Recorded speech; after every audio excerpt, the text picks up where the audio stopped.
سلام سید بزرگوار، تا ارتباطتون قبول باشه، انشالله که حال دلتون عالی باشه. میخواستم تشکر کنم ازتون بابت دعایی که واسم فرستادین، واقعا نفستون حق شما. من مشکل باد پریان و همزاد داشتم که خیلی اذیت بودم که با دعای شما خدا رو شکر رفت شده.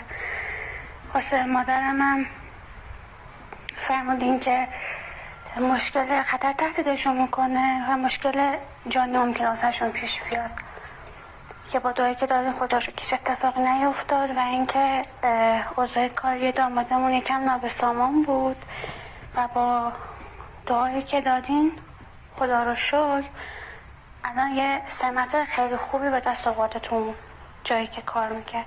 خواستم ازتون خیلی تشکر کنم، خیلی ممنون، خیلی لطف کردین.